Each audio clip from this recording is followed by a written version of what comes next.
Hi, and welcome to another episode of Aussie Boomers Travel. This one is all about Paris, and I must say, after having not been in Paris for 30 years and coming back again, it is still a beautiful city.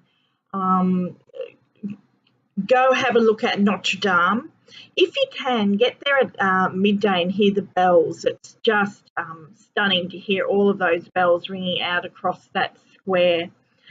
Also, be aware of museum closing times. The Louvre is closed on a Monday, and so is the Palace of Versailles, and the catacombs are closed on a Tuesday. So just be aware. And when you go to the Louvre, we went on a Monday and got there at about 9 o'clock when it sort of opened. And the lines weren't too bad, but by the time we left, oh my goodness, they were huge. We even had one gentleman as we were leaving coming up and saying the queues were 2 hours long. Could we use our tickets? I'm not sure. It sounded like a bit of a scam. But anyway, make sure you get there early. And it is really nice to have a coffee in at the Louvre out on one of the balconies and look out over the gardens. It really is lovely. Now, the metro. The metro is a great system, but please make sure you know which way you're going so that you don't catch the train going the wrong way. It's easily done, so always make sure you know what line number it is, what station it is, and then which is the station at the end of that line, so you know that you jump on the correct line. Also, with the train station, try and stay close to the train stations if you can. Where we stayed in the 14th district was a great spot to stay. We had a major train station, the I'm going to pronounce this wrong, but the Montes Paris. We had lots of restaurants, a couple of lines going through that major station.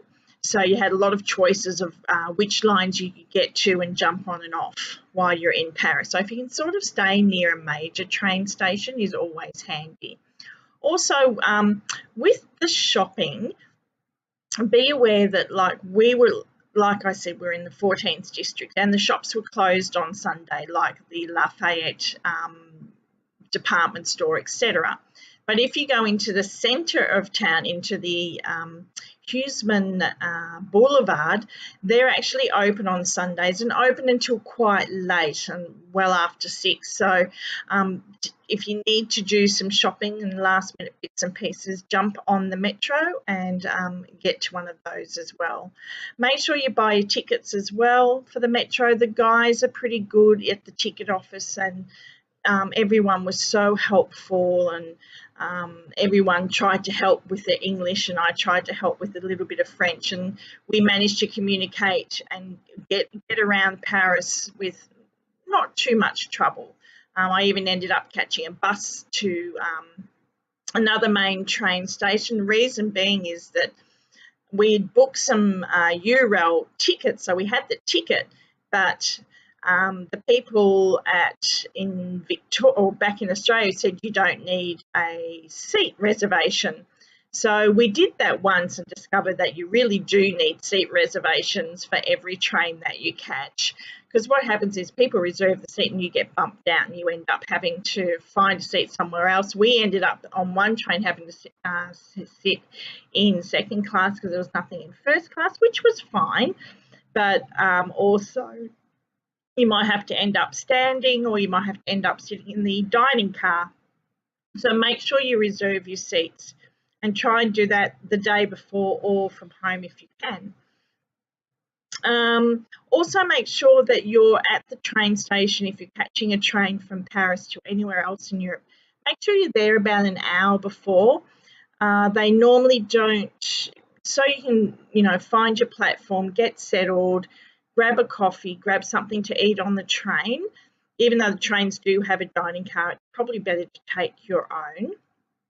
And the other thing is that they really don't release the platforms until about 20 minutes before.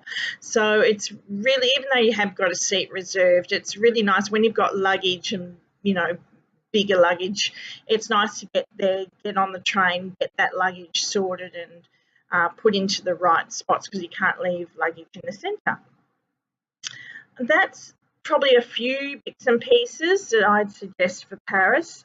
Like I said, and you can also, it's quite an easy city to walk around. Like in one day, we went and saw the Eiffel Tower, the Arc de Triomphe, the Champs-Élysées, the Cleopatra's Needle, and the river. So it is quite easy to walk around and do a lot of those tours yourself. There are the hop-on, hop-off buses, which are always fabulous. There were lots of tours going up the river as well. So that's about it for Paris. If you've got any questions, please leave a comment, a remark, give us a thumbs up. Please share or like or subscribe. Our next video will be from the beautiful country of Espanol, from Spain. Thanks.